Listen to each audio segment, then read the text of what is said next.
Bueno, en primer lugar, buenos días y agradeceros a los medios que con la premura que se os ha avisado nos hayáis dado la cobertura, la atención, y también agradeceros el trabajo que habéis hecho durante la campaña, ¿no? Que yo creo que si nosotros hemos hecho un esfuerzo importante en la parte política, sin duda los medios, que habéis sido la correa de transmisión de las propuestas de cada partido, tenéis un mérito especial porque son dos campañas en apenas 2 meses y agradeceros ese trabajo, ¿no? Estando en Ceuta no se puede empezar de otra manera más que felicitando al Partido Popular de Ceuta, al presidente Juan Vivas, pero sobre todo a las 3 personas que han conseguido, por un lado Javier, el diputado por Ceuta, y los 2 senadores, tanto Joaquín como en su caso Cristina, porque ha puesto de manifiesto la voluntad del conjunto de los ceutíes de que el Partido Popular sea el representante que tengan en Madrid. Sabéis que el resultado de las elecciones, pese a lo que se intenta trasladar, es que el presidente Feijóo, el Partido Popular, ha ganado las elecciones, ha ganado con una diferencia que está pendiente de los resultados que se conozcan hoy del CERA, pero que en principio es una diferencia importante, y ya el propio presidente Feijóo ha trasladado su voluntad de presentarse a la investidura y de intentar llegar a acuerdos con las formaciones para conformar un gobierno que pueda hacer ese cambio que los españoles a través de las urnas han manifestado, ¿no? Dicho esto, a partir de aquí hemos tenido en estos 2 días datos económicos que nos permiten o nos obligan a hacer un análisis de cuál es la situación, ¿no? En primer lugar, respecto al PIB. Sabéis que el PIB, el crecimiento ha sido el 0,4, crece menos que el trimestre anterior y apunta, según los estudios que hemos podido analizar, a una cierta desaceleración, que preocupa, puesto que el crecimiento del PIB de ese 0,4 se debe principalmente a cuestiones relacionadas con la demanda interna, pero hay una fuerte caída de la demanda exterior, de las exportaciones, y también se apunta una dificultad en cuanto a las inversiones, que quizás están incrementadas por el ámbito de la inversión pública, pero no tanto de la inversión privada, ¿no? Entonces, en ese dato del PIB, pues, viene a apuntar esa desaceleración que algunos venimos diciendo desde hace algún tiempo y que el Gobierno en este sentido era bastante más optimista, recordando que siempre es importante tenerlo en cuenta que cuando hablamos de estos datos tenemos que recordar que hemos sido el país de la Unión Europea el penúltimo en recuperar los datos previos a la pandemia, con lo cual, en todo caso, lo que estamos haciendo es rebotar antes de poder acometer esa situación de crecimiento, que es lo que sería deseable, ¿no? Si cogemos los datos del IPC, tenemos que analizar también que lo que hemos conocido es un crecimiento de nuevo del IPC del 2,3, los precios siguen subiendo, y un 6,2 en el ámbito de la inflación subyacente, que es la que excluye energía y algún otro elemento, pero la que sin duda hace ver que la situación de la inflación no solamente no aminora, sino que sigue incrementando. Sobre todo, tenemos que hacer un análisis más amplio. Si nos vamos a febrero del año 2021, lo que vemos es que los precios han subido un 15,9%, y todo eso va contra el esfuerzo que están haciendo las familias, ¿no? En ese sentido, cuando intentamos explicarlo el IPC, porque algunos pensarán el 1,9, el 2,3, al final, ¿en qué posición estamos? Tenemos que tener en cuenta el efecto escalón, pero explicar el efecto escalón, quizá ver lo que pasó el año pasado en estas fechas o lo que puede pasar, seguramente en septiembre también será un mes en el que se produzca un incremento del IPC considerable. Bueno, pues hay un resumen que lo hace fácil. Si yo les digo a ustedes que en el año 2021 yo engordé 5 kilos y que en el año 2022 engordé 4, el optimista podría pensar que he engordado 1 kilo menos. El realista vería que yo he engordado 9 kilos. Si le digo que en el año 2023 voy a engordar 3 kilos, el optimista diría que he engordado 2 kilos menos que en el año 2021. El realista diría que peso 12 kilos más y que tengo un problema. Esa es nuestra realidad. Los precios han subido un 15,9, y si nos vamos a la cesta de la compra, que es algo que la gente ve directamente, los precios en muchos casos están por encima del 30%. Eso es un enorme esfuerzo que están haciendo las familias y que sin duda apunta a unas dificultades que al final, independientemente de los datos macro y los optimismos o la euforia que pueda generar un partido u otro, la realidad es lo que importa, es lo que tienen los ciudadanos, su economía doméstica. Los ciudadanos pagan más por la luz, pagan más por el gas que en el año 2018, pagan más por la hipoteca y pagan más por la cesta de la compra, con lo cual esta inflación lo que está haciendo es el impuesto a las rentas medias y bajas, como se conoce, y es el peor de los esfuerzos es el peor esfuerzo que se le puede pedir a las familias que tienen enormes dificultades. A esto hay que sumarle que también hemos conocido la subida por parte del Banco Central Europeo de los tipos de interés, lo que va a significar sin duda un incremento en las hipotecas para aquellos que tengan objeto de revisión. Esto eleva ya, según las previsiones del Banco de España, a prácticamente 300 euros de media la subida de la hipoteca, es decir, una familia normal, media, va a tener que pagar al año aproximadamente entre 3.000 y 4.000 euros más de hipoteca. Eso es menor consumo, menos capacidad y más esfuerzo. Y junto a esto hay un último dato que también enlazaría con todo este tema del IPC, que sería los impuestos. Si comparamos el año 2019 con el año 2022, recordemos, el año 2022 todavía no habíamos recuperado los datos previos a la pandemia, resulta que los españoles han pagado 43.000 millones de euros más. Es decir, sin mayor economía, 43.000 millones de euros más. Esos son impuestos que sacamos del bolsillo de los españoles para llevar a las arcas públicas, pero si a eso le sumamos la inflación, si a eso le sumamos los altos costes de la cesta de la compra, etcétera, sin duda es un mayor esfuerzo que se le está pidiendo, que creemos que hay que cortar, ¿no?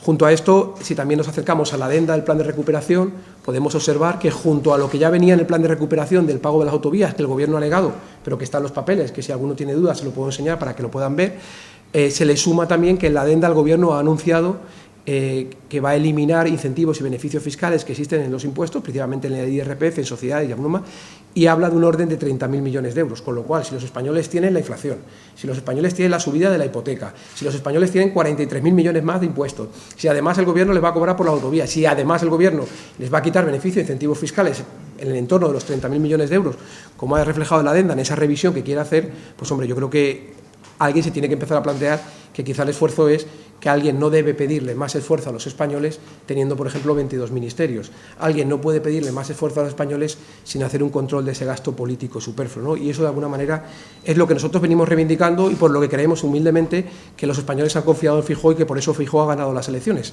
porque los españoles piden un cambio importante para que se produzca una mejora en su día a día o en la situación. Y junto a esto hemos conocido los datos de la EPA. En los datos de la EPA, nosotros venimos diciendo en cualquier dato que sale de la EPA o del INE que con que se cree un puesto de trabajo es una buena noticia. Es verdad que este dato pudiera parecer mejor por los 600.000 puestos de trabajo, números redondos, y por la reducción del desempleo. Pero creemos que es necesario hacer un análisis más amplio, porque al final cuando alguien te comparas tienes que ver cómo está en el resto de países. Y vamos a hacer ese análisis. En primer lugar, seguimos siendo el país de la Unión Europea con mayor tasa de desempleo. Somos el país con mayor número de desempleados. Eso en ningún caso es una buena noticia. Eso nos tendría que tener profundamente preocupados. En segundo lugar, cuando tú analizas la generación de puestos de trabajo, tienes que analizar más variables. Una variable, que por ejemplo se hacía referencia ayer a alguna persona en redes sociales. Resulta que tenemos 1,7 millones de personas, de ocupados, que no han trabajado ni una sola hora. Eso en el trimestre del 2019 eran 1,1 millones. Y alguien puede decir, bueno, como hay más trabajadores, pues hay más personas que están en ese parámetro. Pero resulta que los trabajadores han subido un 10% con respecto al cuarto trimestre del 2019, 10,6%, y sin embargo el número de personas que no han trabajado ni una sola hora ha subido un 65%. En segundo lugar, saben que seguimos reivindicando desde junio del año pasado los fijos discontinuos, que este Gobierno dijo que no era real, que estábamos engañando, cuando nosotros decíamos que era un maquillaje. Tuvimos una sola respuesta, creo que fue en octubre o en noviembre, a través del Senado, y nos afirmaron que había 443.000 personas que eran fijos discontinuos, que aparecían, pero que realmente no estaban trabajando y no aparecían en la cuenta del desempleo, ¿no? Después de eso, el Gobierno ha ido anunciando que lo iba a comunicar, hasta la fecha no lo ha comunicado. Dijeron que lo harían después de las elecciones y sigue sin comunicarlo. Esperemos que el martes que viene o el miércoles, cuando comunique los datos del INE, aparezca ese dato para darle transparencia. En tercer lugar, si os acercáis o si se acercan a los datos de empleo, resulta que hay mucho en el sector servicios, pero hay casi 50.000 personas en el sector de la industria, que son puestos de trabajo bien remunerados, con una cierta proyección en el tiempo de estabilidad y que creo que es el empleo de calidad que todos estamos buscando. Empleo de calidad que además tendríamos que vincular a las horas trabajadas, y si cogemos las horas medias trabajadas, si cogemos datos del INE o cogemos datos de la EPA, resulta que tenemos menos horas medias trabajadas. Cuando alguien tiene menos horas medias trabajadas, resulta que en parte lo que se hace es repartir empleo, y en segundo lugar que tiene peores condiciones, ¿no? Porque tendrá un peor sueldo, evidentemente, si puede trabajar menos horas de las que le desearía. Eso enlazaría con el dato que nos dio la Unión Europea, la Comisión. Como ve, yo todos los datos que le doy son oficiales, no hago valoraciones, eso cada uno, pero los datos que dio la Unión Europea era que aproximadamente, en números redondos, 1 millón de personas infratrabajaban, querrían trabajar más horas de las que estaban trabajando, y que aproximadamente 950.000 directamente no aparecían ni siquiera en la lista de desempleo porque no tenían esperanza de encontrar un puesto de trabajo, ¿no? Con lo cual,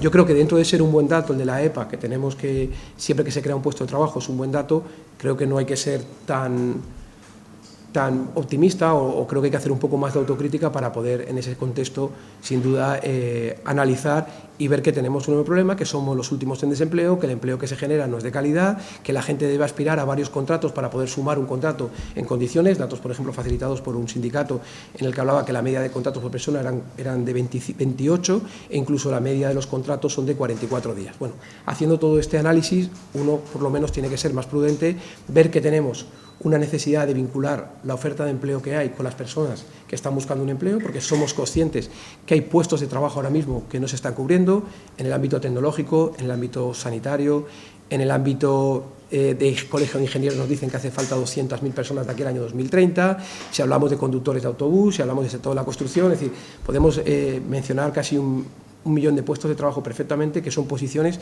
que ahora mismo no están cubiertas y sin embargo tenemos, bueno, según el dato oficial o si queremos coger con fijos discontinuos o con otras previsiones, en el entorno de más de 3 millones de personas que aspirarían a tener un puesto de trabajo y que ahora no lo tienen. Y yo creo que eso debe ser sin duda el gran objetivo, lo decimos nosotros y lo marca la AIREF, por ejemplo, cuando dice que invertimos 2.900 millones en políticas activas de empleo para colocar 2 personas en el SEPE de cada 100 puestos de trabajo que se crean en España, o que invertimos 17.000 millones en prestaciones por desempleo, incentivos a la contratación, en total 20.000 millones de euros, números redondos, para ser los últimos en la posición del desempleo en Europa, ¿no?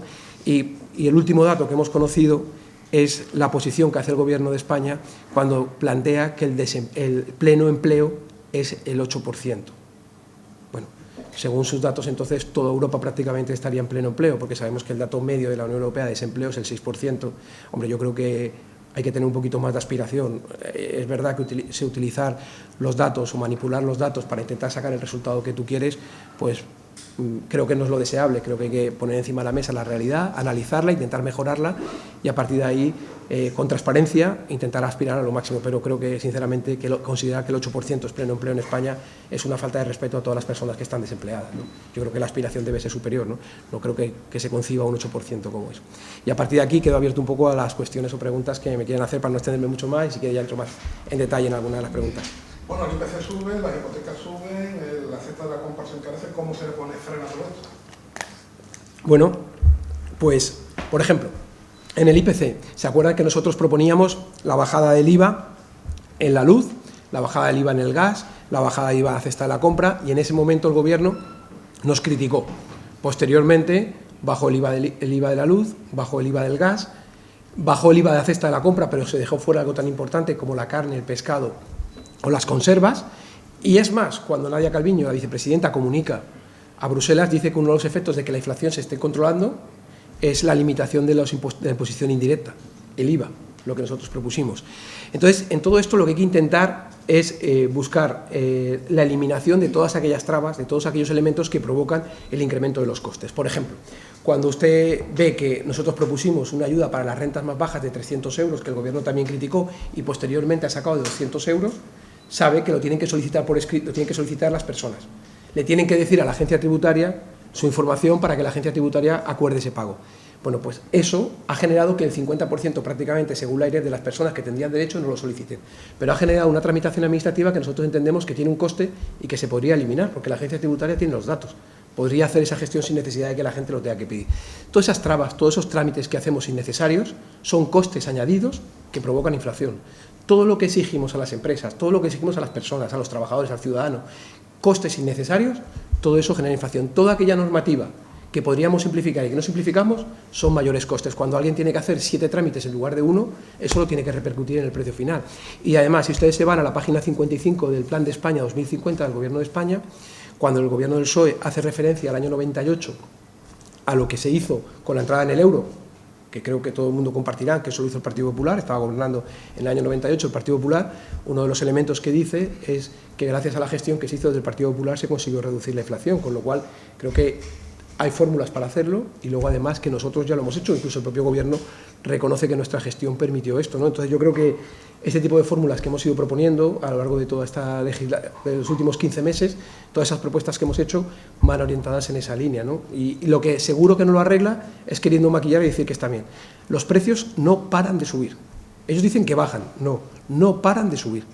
Subirán más, subirán menos y desde octubre del 21, en octubre no estaba la guerra de Ucrania, los precios han subido un 15,9, si cogemos la cesta de la compra un 30, entonces en vez de dedicarnos a hacer conflictos o confrontaciones, quizá lo que hay que hacer es sentarse y buscar soluciones, que yo creo que las hay. Y una opción también es, si los precios suben, intentar ayudar a las familias, no exigiéndole 43.000 millones más de impuestos, no exigiéndole el pago de la autovía, no exigiéndole 30.000 millones más, no exigiendo, sino intentando hacer un equilibrio en ese camino para que las familias puedan soportar mejor esta situación y esta presión que tienen ahora mismo. Ya que estamos, yo te preguntaría si ves factible una investidura de Feijóo, o si por el contrario, diciembre o primero de año, estamos atrás de vosotros. Bueno, nosotros... O una investidura de Sánchez. Sí, sí.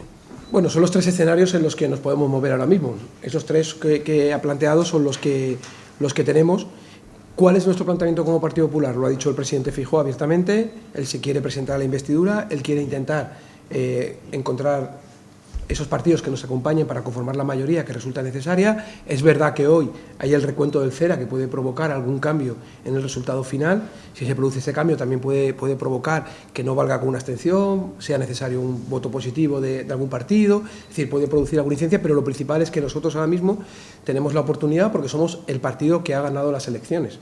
Nunca hasta ahora en la historia de este país el partido que no ha ganado las elecciones a nivel general ha gobernado, siempre ha gobernado el que las ha ganado, parece la lógica, ¿no? Ha sido así, salvo la situación de la moción de censura, pero bueno, al fin y al cabo hay una moción de censura.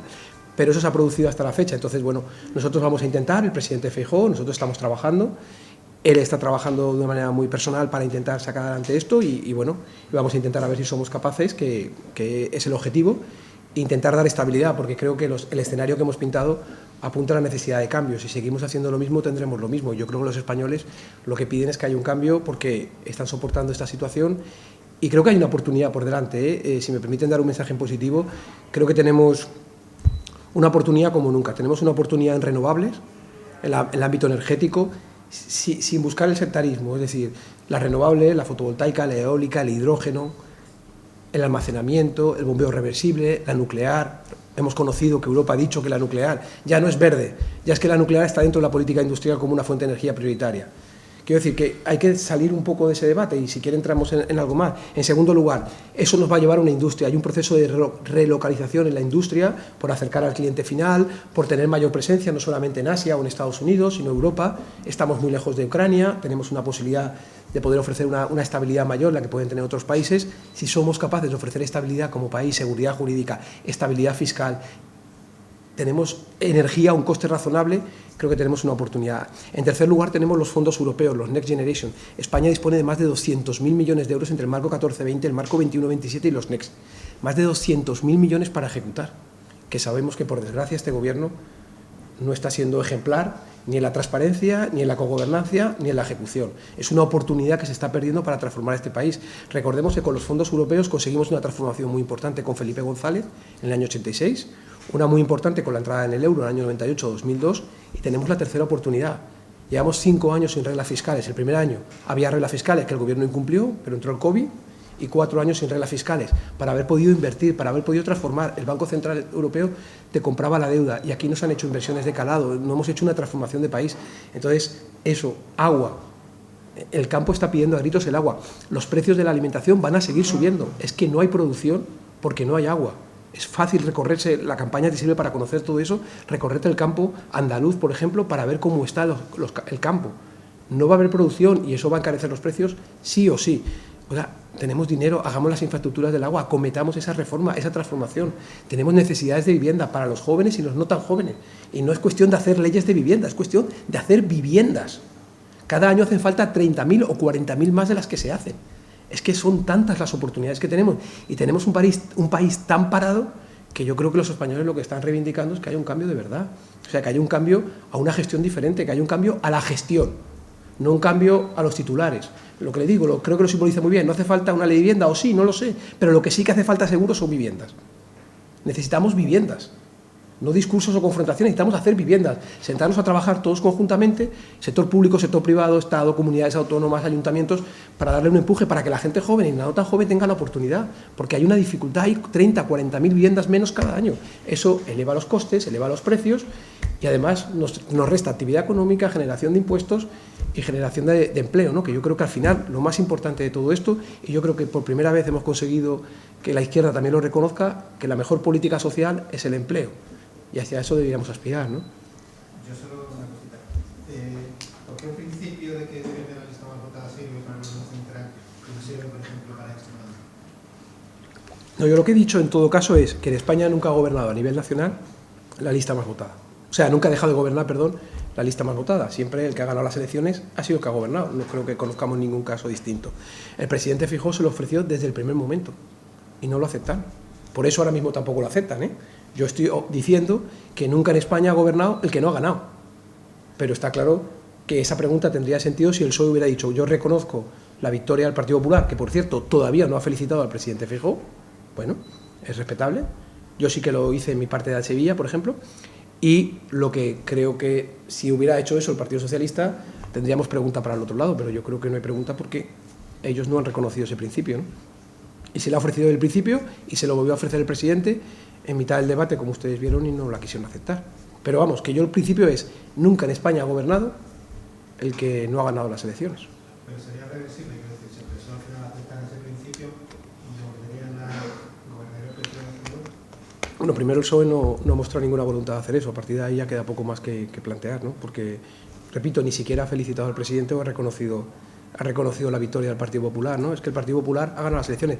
Feijóo por tercera vez ha ganado las elecciones. Las ganó en Andalucía, el Partido Popular le ganó al Partido Socialista con una mayoría suficiente, ha ganado en las autonómicas y municipales, creo que de una manera muy importante, y ha vuelto a ganar las elecciones nacionales. Con lo cual, cada vez que el presidente Feijóo se ha presentado frente a Sánchez, los españoles han decidido Feijóo. Si otro quiere hacer otra lectura, la puede hacer, pero lo que yo he dicho son datos objetivos, no me invento nada. A partir de ahí, por eso el presidente Feijóo entiende que con ese respaldo de los españoles, con tener 14 comunidades autónomas, contando Ceuta y Melilla dentro de esas 17 más 2, tener 14, hombre, algún pronunciamiento han tenido los españoles, ¿no? Independientemente de que te falten 5 o 6 para poder conformar eso, que es lo que el presidente de alguna manera está trabajando para intentar conseguir, ¿no? Que es la aspiración en la que se está ahora mismo. ¿Cómo valora la liberación de suelo militar? Bueno, yo creo que, fíjate, dentro de los elementos que se tienen que hacer, esa es una parte fundamental, ¿no? La vivienda es una necesidad en toda España. En el caso de Ceuta es una necesidad mayor y el suelo militar es una de las opciones que se barajan. Y es más, además hay algunos proyectos del ámbito militar, como la base única y demás, que creo que debería estar incorporado dentro de ese paquete que se pudiese realizar para dar a un ejército profesional lo que se merece y a una ciudad las posibilidades de desarrollo que se merecen. Y eso permitiría tener vivienda, posiblemente el coste del suelo más barato, y permitiría también obtener recursos para que esa base militar única, que creo que es una necesidad y que se merecen los militares principalmente, pero también Ceuta. Y ojo, estamos en la oportunidad única, no olvidemos que hay un compromiso de España como país, y ahí sí que estamos todos de acuerdo, yo creo, hasta la parte de Podemos, de un incremento en la inversión en defensa, ¿de acuerdo? Pues es la oportunidad. Si va a haber un incremento en defensa, si los próximos años van a ser de inversión en defensa, en tecnología, en innovación, en todo lo que es la mejora de nuestro ejército y nuestras capacidades, pues yo creo que sería el momento perfecto para acometer eso que usted planteaba, que es liberar suelo y dotarle también de esa base única y mejorar las capacidades que tienen, que yo creo que se lo merecen, y yo creo que es bueno para nosotros como país, ¿no? Y necesario.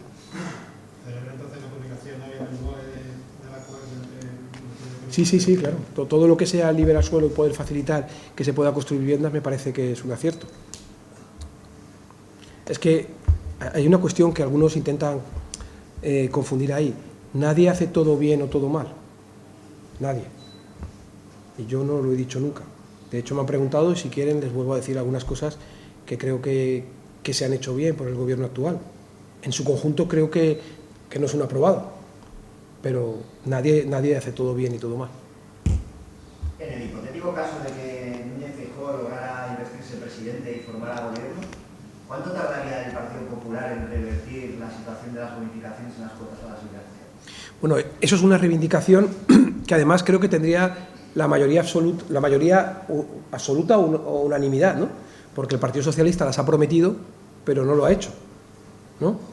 Entonces yo quiero pensar que independientemente de que el Partido Popular ya se ha comprometido a hacer eso, estoy convencido que el Partido Socialista lo va a hacer, por el bien de Ceuta, porque si no lo hace, Ceuta va a tener un problema, y yo creo que eso no es lo deseable.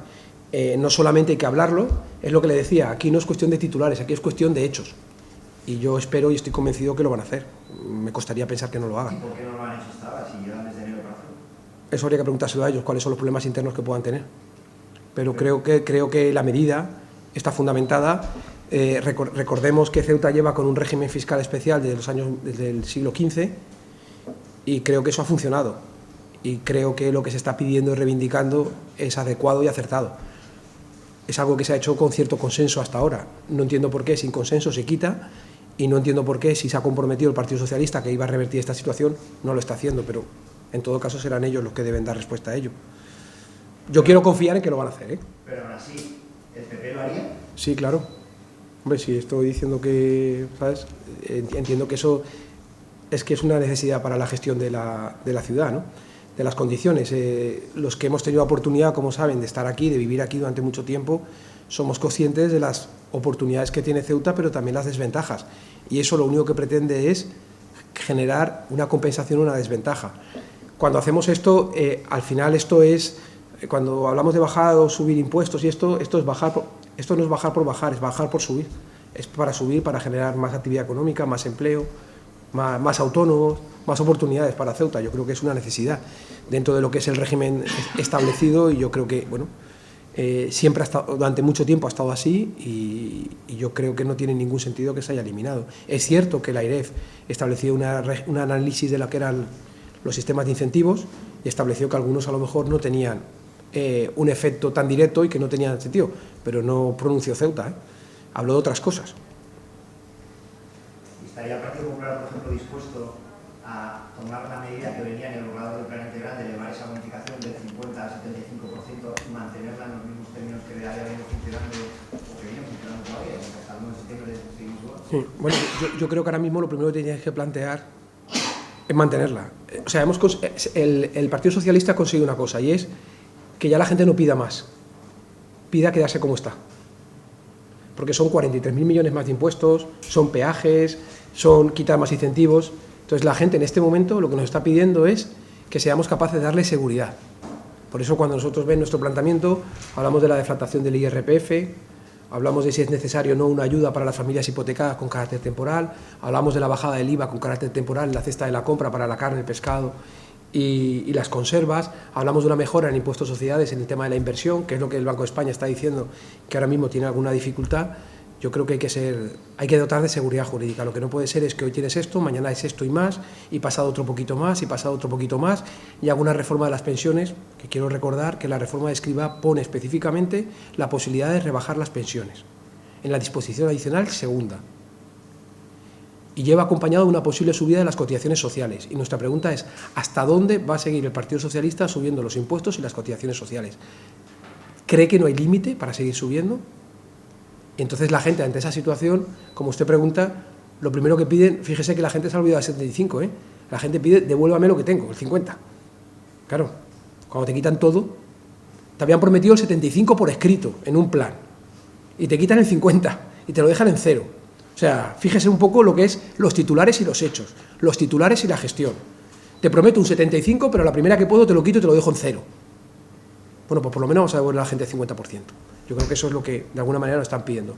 La gente ha visto que cuando ha estado el Partido Popular, y recuerden, el régimen fiscal siempre ha ido mejor. La bonificación del transporte ha ido mejor. A los ceutíes les ha ido mejor, ¿no? Hablando de la bonificación del transporte, ¿sería factible ponerla en práctica para los no residentes en Ceuta? Bueno, ahí hay alguna fórmula que ha utilizado la ciudad autónoma, ¿no? Y ha tenido éxito. También tenemos que ver cuando llegue el momento la situación que se encuentra, ¿no? Que se encuentran las cuentas públicas, ¿no? Evidentemente, este gobierno ha generado un gasto que, recordemos, la deuda que se genera diaria son 200 millones de euros diarios, 200 millones de euros, 1.500 millones de euros a la semana. Para los que somos más antiguos, 200 millones puede parecer 200. Si hablamos de más de 33.000 millones de pesetas diarias, quizá nos hace ver una realidad más cercana a la que nos podemos sentir más cómodos, ¿no? 6.000 millones de euros al mes, y esto cuando los tipos de interés eran negativos o cero, pues tenía incidencia, pero quizá no la veíamos tanto. Pero esto va a significar que posiblemente en el año 25 o en el 24, finales del 25, paguemos, en lugar de 29.000, casi 30.000 millones de euros que hemos pagado de intereses, más de 40.000. Son 10.000 millones menos para sanidad. 10.000 millones de euros menos para educación, 10.000 millones de euros menos para políticas sociales. Y además, Claro, han jugado con una situación en la que no había reglas fiscales, se podían gastar lo que quisiesen. España ha acabado con un déficit del 4,8%. Portugal del 0,4%. Y ahora Europa dice que ya hay reglas fiscales, claro, porque el resto de países no han disparado de la misma manera. Ni siquiera países que están en una situación complicada. Entonces, eso te obliga a, cuando llegues, a hacerlo con la máxima prudencia y, por lo menos, como decía anteriormente Pablo, asegurarle a la gente lo que tenía, el 50%. Si podemos mejorarlo, mejorarlo. Pero ahora mismo la gente lo que nos pide es: déjame como estoy, ayúdame, devuélveme lo que me han quitado, ¿no? Yo creo que eso es un poco el gran objetivo que tenemos que conseguir, y luego hacer medidas concretas como la deflactación de la tarifa de IRPF para favorecer a las familias que puedan consumir y puedan compensar esos efectos de la inflación, para ayudar en la cesta de la compra con la carne, el pescado y las conservas, o ayudar a que se produzca o se incentive la inversión muy focalizada en la investigación, el desarrollo y la innovación, para que esa I pequeña se convierta en innovación en una I gigante. Ese es nuestro plan, eso es lo que nosotros hemos puesto por escrito y hemos ofrecido. Oye, y cuando hemos ofrecido el IVA nos han criticado y resulta que lo han copiado. Cuando hemos ofrecido la rebaja del IVA a esta compra, lo han criticado, han dicho que no se podía y lo han copiado. Cuando dijimos de poner una ayuda directa a las familias que más necesitadas estaban, también lo criticaron y lo han copiado. Cuando dijimos de hacer un aval para los jóvenes para que pudiesen adquirir una vivienda, de un complemento del 15 o 20% del aval, nos critican y lo han aprobado hace 3 semanas, 2.500 millones para avales. Oye, pues a lo mejor las propuestas que hace el Partido Popular no son tan malas, porque las acaban primero insultando, criticando y posteriormente copiando, ¿no?